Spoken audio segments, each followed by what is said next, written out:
Backstage with Mothership on Solid Rock Radio begins now. Hear the best in new music, artist interviews, stories from the road, and more. You are now backstage, and here's your host, Mothership. Hi, everybody.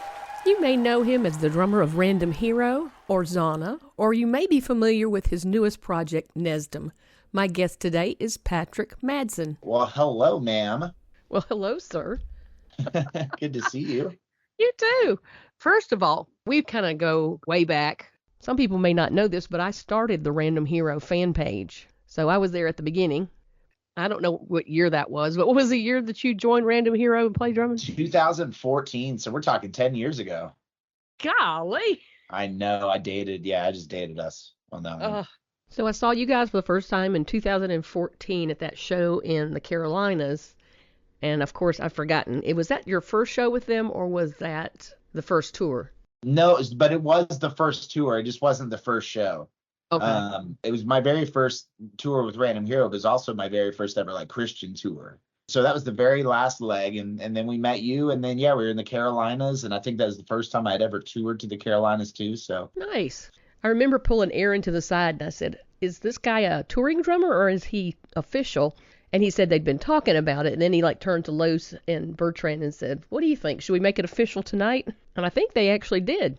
You know what's funny? A lot of people don't know this. The guys would get a kick out of this if they listen, though. I was begging them that whole tour. I was like, "So, am I in, guys?" After every show, I was like, "So, am I in yet?" And they'd be like, "Yeah, man, you play really good, but we still got to get to know you." And I'd be like, "All right, man, that's fine." Next show we'd play, because Random Hero plays 7 shows a week.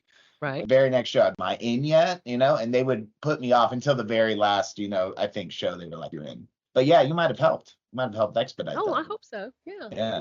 I don't know if you ever realized how I came about coming into Random Hero. Well, tell us.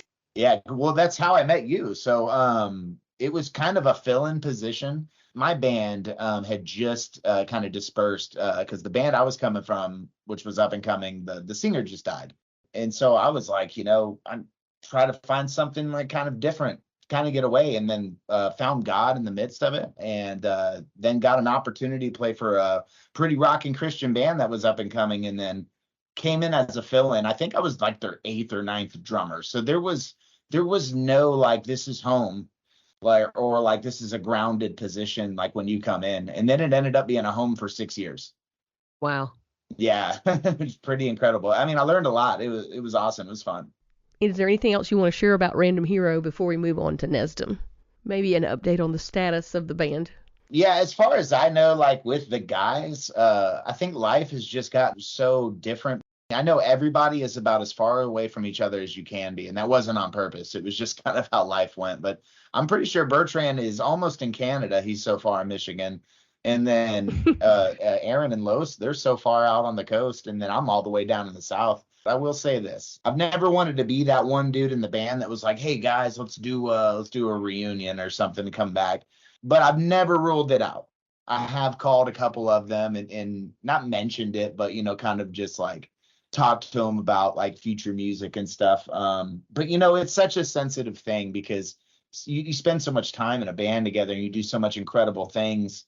You become like a family, and then all of a sudden it stops, and then you were 6 years straight working, and then 4 years off. And so, yeah, it'd be kind of weird, but I would do it. I know in a heartbeat I would.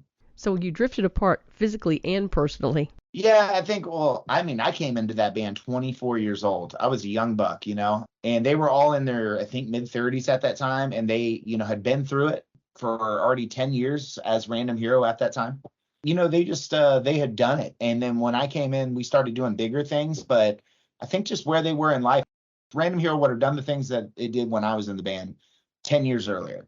I think it would have been a different story. That's my personal opinion. But I think we just drifted apart. I think just people grew up, and then life just kind of, I ended up getting married, and then Aaron ended up moving. Everyone just kind of went their separate ways. And then, but you know what? We put out 4 incredible records. Solid. Yeah. But no, I loved every minute in that band. I really did. Despite there's downs in every band. But it's my foundation for being here, and now moving on to Nesdam and being Zahna's drummer, it's given me the tools to kind of just become even better. Yeah. Continuing on with your creativity in different ways. Yeah, and it's cool because I've had personal talks with the guys, and they personally like root me on, and that's a priceless feeling. When you kind of are rooted on by guys that are like you truly respect, the haters mean nothing, and it's really cool. And I know it's like, oh, you should be grounded in Jesus, 100%. That goes without saying. It's just iron sharpens iron. They get behind you too. It's a priceless feeling, you know. Yeah. Well, your new project, your solo project, Nesdam, which is Madsen spelled backwards in case anybody doesn't know yet. Yes. Surprise. Front man versus drummer. What is that Oh, like, switching from behind the kit to in front? well, it's two loves. So what's funny is a certain set of people have met me as a drummer, and a certain set of people have met me as a vocalist. And it just depends on, because I've played music in different roles. Just depends on where you've met me. Most people have met me through Random Hero as a drummer, right? So some would say I'm getting back to my roots, and some would say I'm exploring new ground. So for me, it's two loves, and I'm just having fun with both. Doing the drums on the record to my voice, being a drummer, writing, you and your vocalists are kind of like a pair in the studio. And the way I drum, I like to complement the vocals. So when I got to do that as a vocalist on the Nesdam record, that was something I never anticipated, being like, oh, I can really dig into this and really modify it. Because you can't ever really do that with another human. You'd have to really tap into their soul, and so I got to do two roles in that. But I'll tell you, it's just basically two loves that I have. It's like being the quarterback on the team, but also like you love catching the ball too. So Yeah. you're like, I'm gonna go out for one.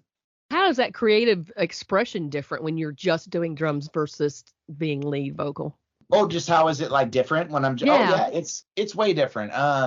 Because when you're writing or collaborating with a vocalist, and if you're a drummer or anybody in a band that collaborates with their vocalist or collaborates in a band, when you're in a writing session, you can have to be forced sometimes to tap into somebody else's vocal cadence or vocal rhythm, and if that's the one that's the best, or that's the one that sticks, that's the producer says is the one, then you get into that. Well, now if it's yours and you get to drum it to it too, and the way I drum, it's like not just to the instruments, but it's like melodically too. It's a different way.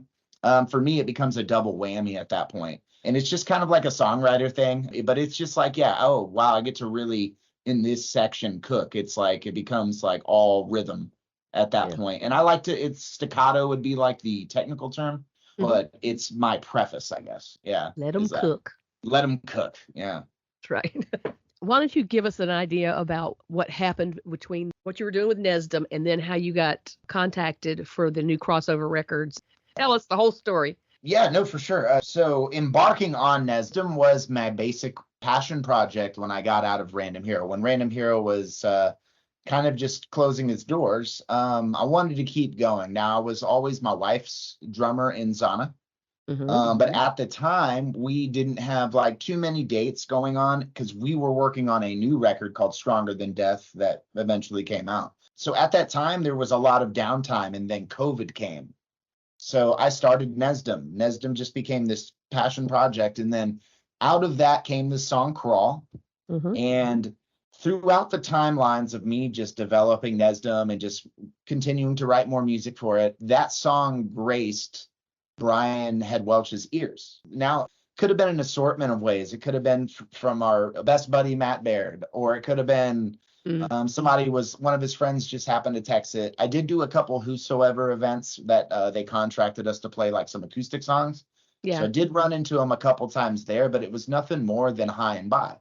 Just kind of meet and greets basically. And but I guess that song, it made its way to Brian's ears. And ultimately that's what it came down to, because when you have a powerful, influential figure that believes in your music, or you inspire him when he hears your song, I guess it just found him at the right time, him wanting to open the record label. And it sparked a lot of calls all of a sudden, and people asking me what my plans were for music that had never asked before.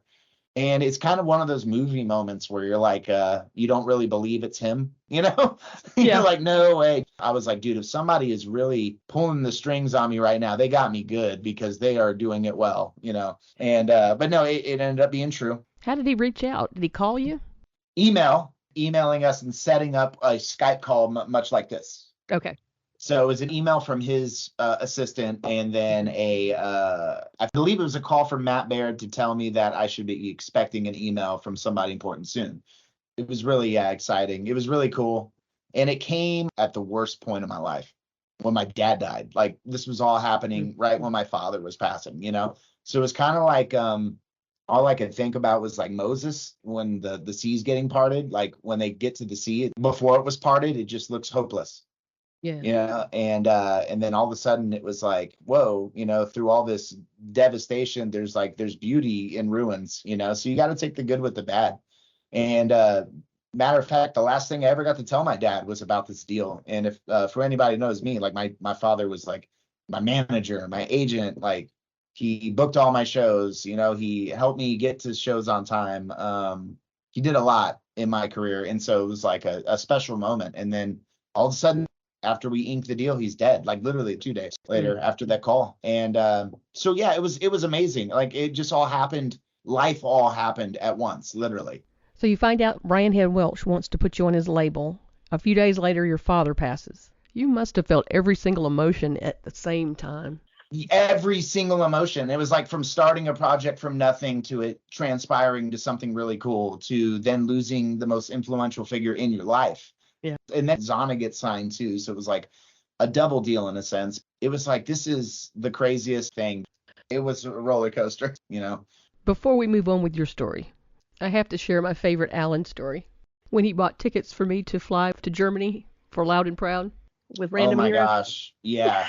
I had to meet up with guys in Texas. You and Zonda flew separately because y'all were getting ready to go on your honeymoon. Oh, yeah. That's right. Yeah, we were going to Rome after this. We had to fly separate from you and Aaron and Rob, I think. He flew me into the wrong airport. How far away is it? Oh, yeah. Yeah. I think you flew into Hobby. That's like an hour and a half from Good Minute.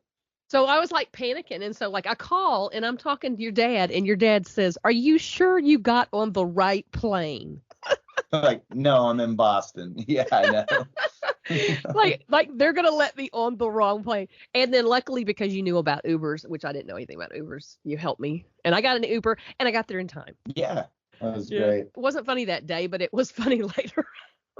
Oh, I know. It's never funny that day, but when you get over there, you laugh about it. You're like, oh my goodness. With Alan. It'll always be a fond memory of your dad. Yeah. But seriously, you and I both talked privately about our own personal experiences with death and grief. And I'm wondering, does that bring a new dynamic or depth into your creating of music? It's brought a new dynamic into, the new Zahna record. We were in the middle of writing it with Kellen McGregor in Nashville when this was all happening, actually. And so, yeah, it's bringing a new dynamic. I can't wait till the next Nesdam record. I know we're already promoting this first one, but I've been writing this first one for a long time.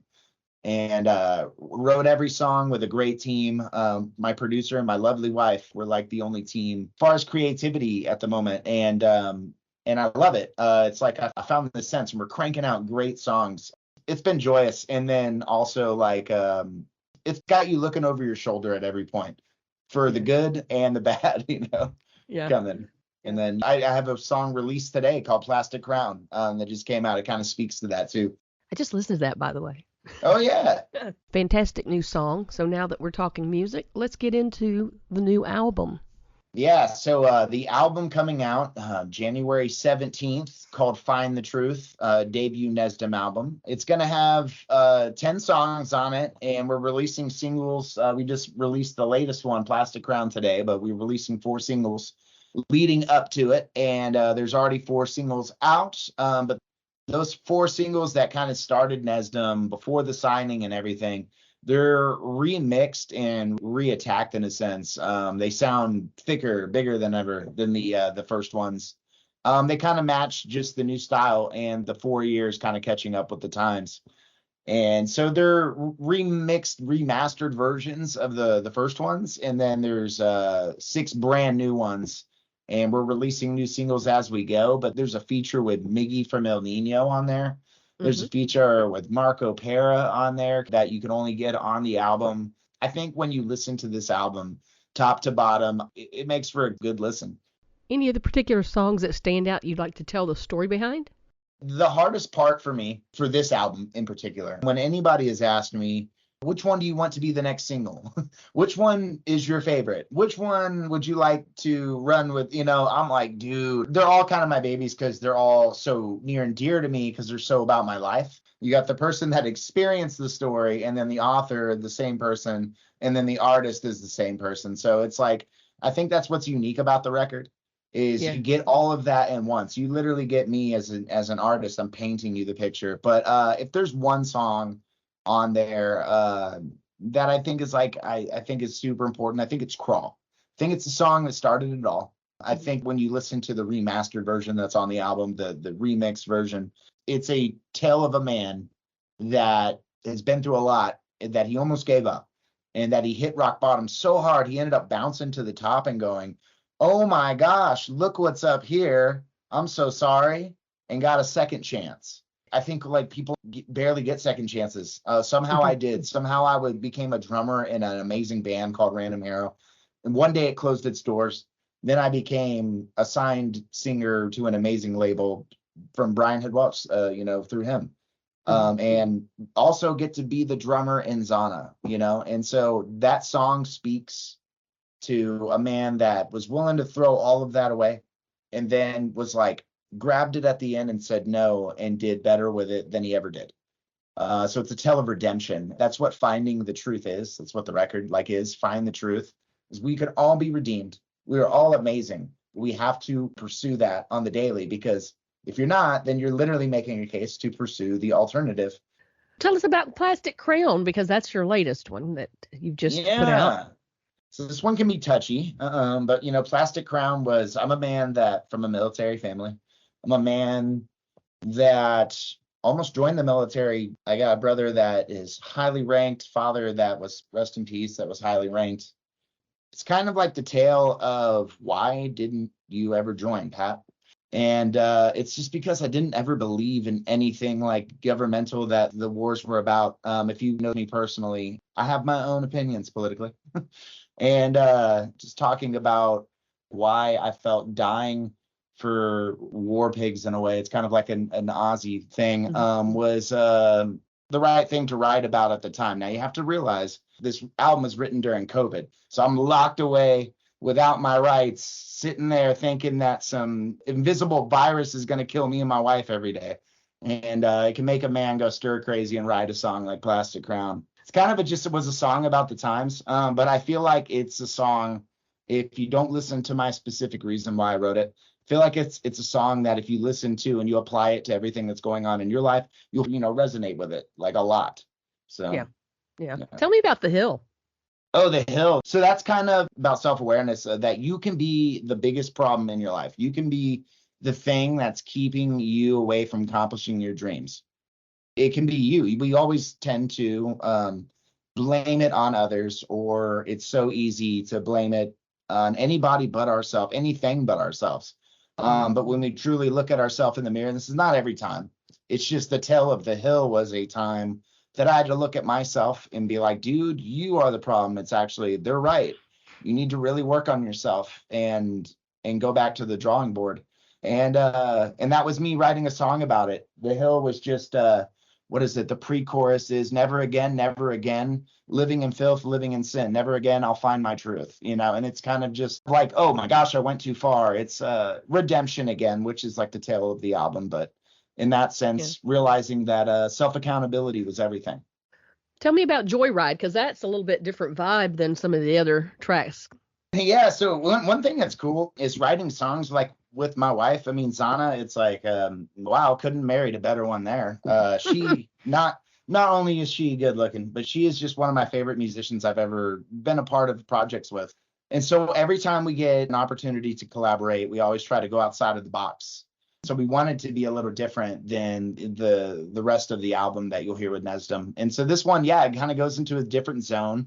But that one's just about living life with your partner on the road while living your dream and being married, going through all the ups and downs. I mean, and yeah, and no days off, right? With marriage. And so it's kind of writing just that tale, because at the end of the day, when you look at all the time spent with that person, that's why we wrote it. I've never felt so alive after dying so many times, because this is so awesome that we get to do this. And it's like all that, what is it? Trials and tribulation. It just makes for a better story, and it just makes your love grow and your story even stronger. And that's exactly what Joyride's about. Yeah. All of these songs are about you and your struggles and everything. Is this your therapy? It was. Yeah, I was locked away writing this. I was like, and so it was a diary of sorts. The whole reason this became from paper and pen and got into a studio was the producer, Corey Brunneman, who did a phenomenal job. Love to recognize him for producing this record. He gave me a COVID deal. He was like, dude, he gave me like the deal of a lifetime, to just put these from what I had on pen and paper and just bring it in there. And I think the first song we did was Crawl with everyone. And but yeah, so I think it started from a therapeutical standpoint and just morphed into, there's no better therapy than singing songs that mean the world to you about that, subject. Like if you're sad and you sing your favorite sad song, man, you get something out of that. Yeah. Who are the musicians that you're surrounding yourself with for this project? These are awesome dudes. My new band consists of 4 gentlemen. So one of them I'll start with, his name is Trent Parsons. I've been playing with Trent for about 15 years now. Since I was about 19 years old, we've just been in a ton of bands together. So I called him up. I was really nervous about it. I called him up. I was like, dude, would you be in my new band? He had a couple questions about it, but then he said to give him some time to think about it. And I was like, oh, no. Okay, so all right, he won't be in it. But he ended up calling me and accepting. And he has not only been a dynamic part of getting this off the ground, but he's just one of the most fantastic human beings and brothers you could ever have on this earth. Just a ball of joy. And talented as all get out, anything with strings. So it's like a Bertrand effect, right? Why wouldn't you? And then there's Levi. Aaron is the other guitar player. And then there's Stevie on drums. And you know how I am about drummers. And this band, Levi, Aaron, and Stevie, happened to blow me away one night. I was in Random Hero. We're on the Red Tour. They had like a week off or something like that. And they were playing some Battle of the Bands in Denver. What was the name of their band? So they were in a band called Pride and Pieces, which was just like, and I think their band is still going. And I went and saw Levi's band consisting of Aaron and Stevie. My jaw was dropped. I remember watching these guys that night, and I was like, this is insane. If those dudes ever like want to play in a band, man, I would love to have them one day. Well, lo and behold, a couple mutual friends knew who they were, and I gave them a call. I kind of just put together my dream roster to kind of come out chapter 1. What about the other folks you work with, like your producer and Brian? Working with my producer, Corey, that's been a life changer. It's made me fall back in love with music. Working with Corey and my wife in the vocal booth, it's made me love my voice, because I used to hate it. If you played it back after I'd record something, I'd be like, just run out of the room. I would just be like, get away from me, And they've helped, change my foundation, help me fix bad habits, kind of just develop and just fall in love with the craft. So them, as far as a application standpoint for the album, they help mold this. And then as far as inspiration, like Brain Head Welch picking this project up, I can't believe it. Nothing but surrealness about that. Nothing but thankfulness for that. It's cool. It's cool to be here, but also just to know that I never meant to do that with this Nesdam record, and then it got here. That's cool. There's something to be said for that. It's like never give up at all. Do you have any inspiring stories that you'd like to tell? Yeah, something that inspired me the other day. I have to tell this. Actually got me too. You never know the impact you make. You never know. Just be you out there, because if you're a good person, and let that shine through, be you. And there was somebody that I played a festival with a long time ago. It must have been 2015, up in Michigan, I think, Big Ticket or something like that. And I talked to that person, and it was so long ago. I wish I could remember more. They tried to help me remember everything that I told that person, and it ended up saving their life and helping them not cut themselves anymore. Well, this person messaged me and told me that story like about a week ago it hit me like a ton of bricks. I was so thankful to had run into him at that moment and to have shared those moments with them that led to a great impact upon their life. Flash forward, this person has like family and everything. So, I mean, they look like they're doing great, but to know I had a positive impact in some state far away during some festival at some random moment that led to such a big impact that this person would message me and tell me like how much it meant to them 8 to 9 years later. I think that's the coolest thing you could ever do in music or ever do in anything. That's why I do this. And I hope that's why other people that claim that they do this, because that story right there was like worth $1 million. You know, it's just so cool to like know you do stuff like that. And to know that you don't just put out this music or go to those shows and you just set up your merch booth for nothing, you know? Yeah. The conversations are everything. The after the show, the pre-show, you know, but that one's fresh on my mind just because it's impacted my personal life lately. Does it kind of make that responsibility feel a little heavier that you're actually impacting people? Yeah, I'd like to think I carried the torch in a sense for those guys that helped teach me everything that I know. And showing love to people. I mean, when they're showing love to you, I mean, they bought a ticket to come see you. They're wearing your shirt. And you just give them 5 minutes showing them love. I mean, I feel like that's like a basic human nature thing. And so I'm glad I did it. And I think people should do it more because this world needs love, you know, or just somebody to hear you out. Yeah. You know, because I think that's might have been what he needed at that moment. The new album, pre-orders are available now, right? Yes, NesdamMusic.com. Yeah, you can pre-order there. You can do anything there. You can see the interview there. You can stream all the music, but NesdamMusic.com. You can pre-order the album. We got vinyls. We got cassettes. We went old school, new school. I mean, you can stream it. You can put it on an A-track. You can go T-top in your Firebird, or you can jam it in your Cybertruck. Either one. That brings back memories. My sister had a T-top Firebird in 1977. Yeah. I was like, hey man, all parties can rock Nesdam, you know, the Cybertruck and the T-top. Okay, the big question is, does that cassette come with a pencil? It should, right? No, we'll probably add some, what are those, Ticonderoga's number 2s. Yeah, there you go. Yeah. Those are the best pencils. Those were the best. Only the old school people know why you need a pencil with that cassette. Yep. Any more singles going to drop before the album is released? So right now, I think we're just going to let December be catered for Christmas. Mm-hmm. And then we just released a new one today with Plastic Crown. And then we're looking at January 17th release for the record. And then the 2 unheard tracks for those that buy the record now. And then the newly mixed ones that are thicker and huger for album only. I think I'm pretty excited about it. And I can't wait.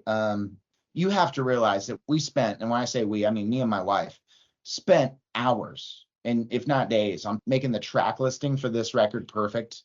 I feel that if you read the lyric pamphlet, it should read like a book if you read it from top to bottom. And the way we stack the songs and stuff, it should tell the story of what I'm trying to tell about who I am and what I've done and become.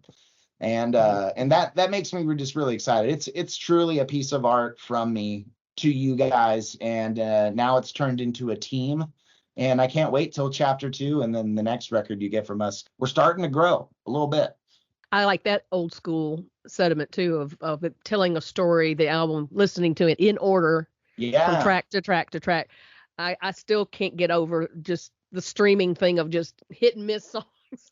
Oh, I know. I wanted half of me, like part of Nesdam is wanting to do it the way I've wanted to do it all along. And then part of me still on a label. And then part of me, still having a modern 2024 artist. So it's like, yeah, keep up with the times. But yeah, all that fun stuff like cassettes, vinyls, track listing. Fun. Yeah, I love that stuff. That'll forever will be fun. Well, I'll have to get a CD because I still have a CD player. So. Oh, heck yeah. Yeah, so I can listen to it the way it was supposed to be listened to. Well, we need to go see the Walking Dead Sonoya thing anyway, so can hand deliver one sometime. There you go. For those who don't know, I took Random Hero to see where The Walking Dead is filmed. I gave them a tour around the city. So it was so fun. Wasn't it fun? Oh, yeah. I look at all those videos still. I show people. I'm like, dude, I was there. Man. Yeah, that was a cool day. That was a day we will never forget. Amen. While we're on the subject of touring, what about Nesdam? You guys have any plans? Yeah, so we are exploring a lot of options. We're trying to figure out what that looks like. So we're still writing right now. We're finishing the new Zahna record as well. And so it kind of just comes down to timelines, but we are actively pursuing that for 2025 and kind of just closing out this year strong with family and promotional stuff. And then, yeah, come 2025, we are both gung ho at trying to do something. So be on the lookout. All right. Well, love you, man. Give my love to Zana. I will. Yeah. We love you too. And thank you for your time tonight. This was awesome and fun. Yeah, it was great to get to talk to you again. And we'll see you on the road, I hope, pretty soon. Yes, ma'am. Yeah. Right. We're actively working on it. So. All right. Good night. Yep. Yeah. Have a good one. See you. Thank you for listening. Stay tuned for more great music and check out my blog page on the Solid Rock Radio website for my guests' social media links. If you've missed any of my past interviews, you can find them uploaded to podcast.solidrockradio.org. Have a wonderful week and let's be kind to one another.